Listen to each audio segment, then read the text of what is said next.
Cécile tournait, elle montait, elle descendait, elle pleurait, elle mélangeait Kouza et Moujik, elle mélangeait tout. Elle était perdue.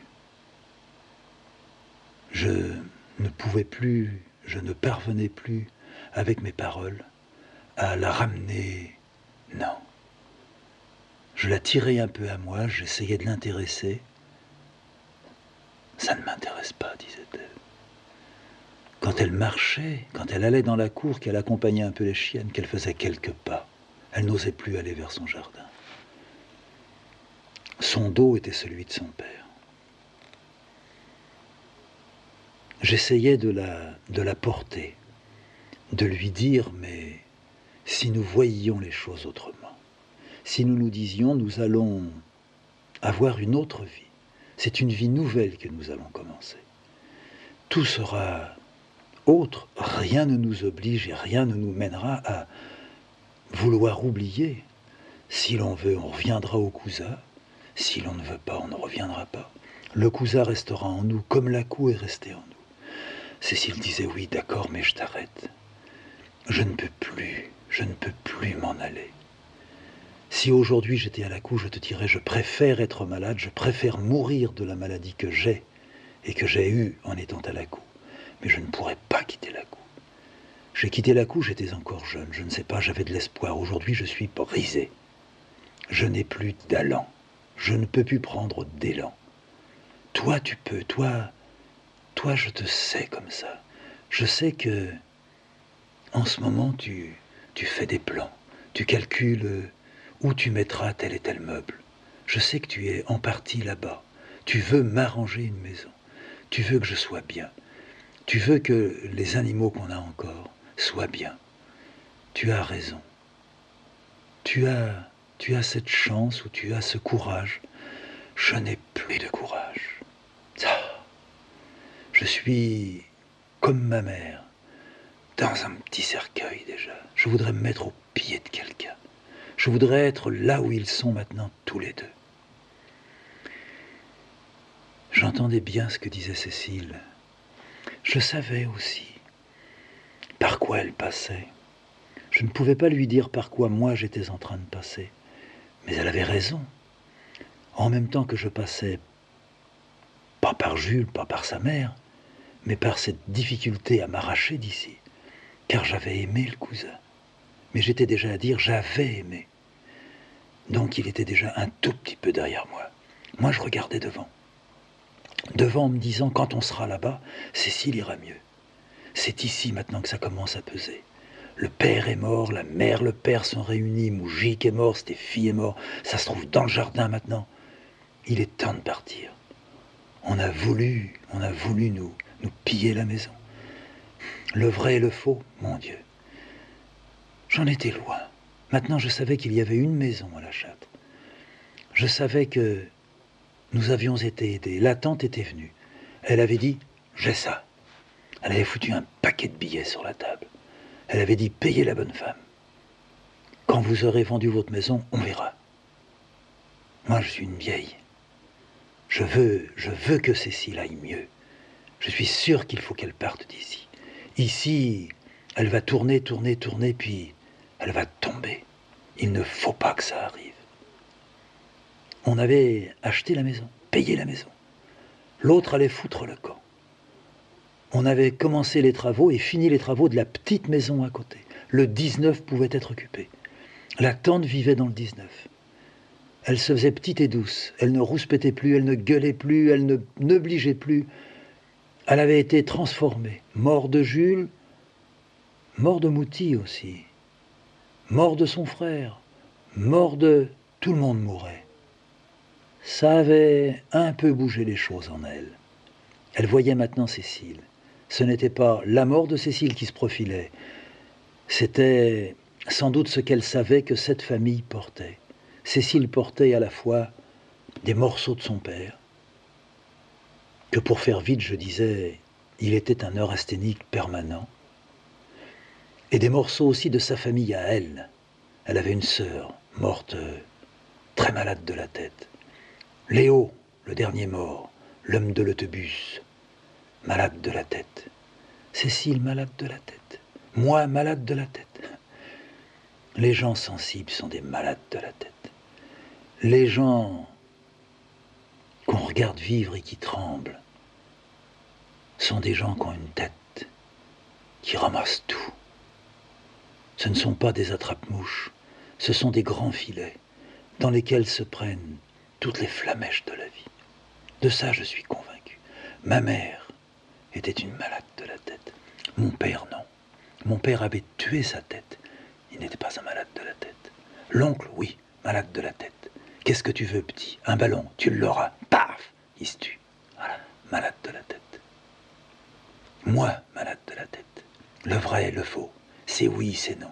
J'ai honte, malade de la tête. Pourquoi j'ai honte? J'ai rien commis. Je sais, je suis pas pur, je suis propre. Je suis pas sale. Je n'ai pas fait déporter Simon. Je le sais. Jamais j'aurais fait une chose pareille.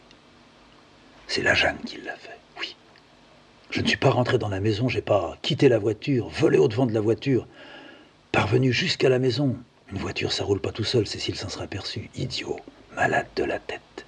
Avec l'âge, j'ai pas cassé. Mes cauchemars, malade de la tête. Des cauchemars pour me nettoyer, pour que dans la journée je sois mieux? Non, dans la journée j'ai mes autres cauchemars. Mon dessin, c'est un cauchemar. Ma tête, c'est un cauchemar. Mouti était un cauchemar. Cécile est mon cauchemar. Je suis son cauchemar. Ouais. Nous sommes malades de la tête parce que nous sommes des artistes. Mouti est un artiste. Stéphane était un artiste. Jules, à sa façon, était un artiste. Ouais. Sa fille n'est pas devenue artiste toute seule. Annie, la mère de Cécile, sûre, elle lisait Goethe. Ouais. Elle a même lu un peu Schopenhauer. Ouais. Elle était artiste. Ils ont fait une petite fille artiste qui a perdu son paradis. Ouais. Les enfants qui perdent leur paradis sont des artistes. Ouais. Et là, elle a peur maintenant. Je vais perdre mon cousin. Elle disait, je vais perdre mon Lacou. C'était la même chose. Mais on a perdu Stéphie entre-temps, plus Moujik, plus son père, plus Léo, plus tout le reste. Ouais. Alors elle est devenue, non pas plus fragile, la membrane est devenue plus mince. Elle est d'un côté, la vie, mais la membrane est devenue fine. De l'autre côté, il y a la mort.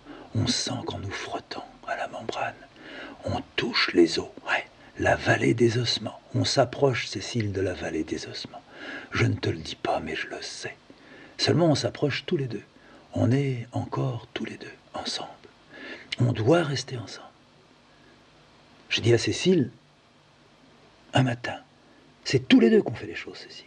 Si on n'est pas tous les deux, oh, tu sais, le nous, ça n'existe pas. Oh, ne sors pas ça. Ne sors pas ce que ma pauvre fille dit. Dire que j'ai une fille qui dit le nous n'existe pas. Pour moi, c'est rien. Elle veut tout séparer, castrer. C'est une castratrice à sa façon. Elle ne fera jamais rien. De ses mains, de son cul, de sa tête. Non. Moi, je suis l'envers de ça. Je suis si heureux aujourd'hui d'avoir tout plaqué et de t'avoir rencontré après. J'aurais été malheureux, gêné, honteux. Là, j'aurais eu une honte. J'ai jamais eu honte de l'avoir quittée. Cette bonne femme était une ordure. Moi, j'étais une ordure, oui. Mais je l'ai quittée. Quand je pense à ce que j'avais dans la tête à ce moment-là, Cécile, je m'approchais de la folie. Je crois que là, oui, j'ai touché la membrane. J'étais sur le point de faire un trou dedans et vouloir passer de l'autre côté. Qu'est-ce que c'est que cette membrane? Oh, c'est des idées que j'ai depuis quelque temps. Que des gens comme nous, tout le monde sait qu'il y a une membrane quelque part. Ce que ton père disait, ça fait ça comme ça. Ouais, de l'autre côté, c'est zéro. On ne sait plus de l'autre côté. De l'autre côté, c'est la mort. Moi, j'ai pas envie, Cécile, de rentrer dans la mort. Et je ne veux pas que tu rentres dans la mort. Et je t'assure, j'irai te chercher. Ouais. Je ferai un peu comme avec Eurydice. Ouais. Je te laisserai pas partir là-bas. Et ma belle petite fille, là, ouais. Quand elle raconte des conneries, quand elle envoie ses lettres, je t'ai dit, je ne veux plus jamais la voir. C'est quelqu'un qui... Mais arrête, ne parle pas de ça. Qu'est-ce qu'on en a à faire d'elle? Oui, t'as raison, mais j'avais besoin de te le dire. Puis je souhaite aussi que ta tante ne nous emmerde pas.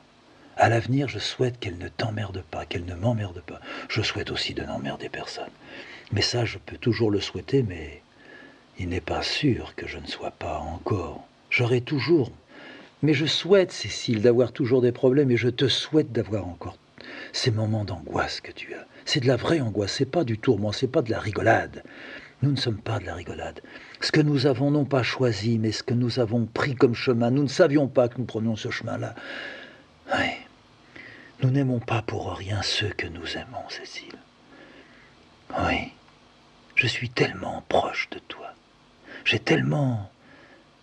Crois-moi, écoute-moi, j'ai tellement besoin de toi. J'aimerais que tu me dises j'ai tellement besoin de toi. Oui, c'est à ça qu'il faut qu'on se... Non pas qu'on se raccroche, mais qu'on se tienne. On continuera à marcher. Je ne sais pas si tu continueras à faire des gravures et moi à faire des dessins. Nul ne peut dire ce que ça va devenir. Mais nous ne nous sommes pas mis dans ce chemin où d'autres, devant et après nous, ont et vont marcher. Il y a des moments où je dis cette chaîne, oui, cette chaîne. Cette chaîne, les maillons, moi je peux te les nommer. Je peux. Tu me diras que c'est pas le moment. Mais si c'est le moment, Cécile.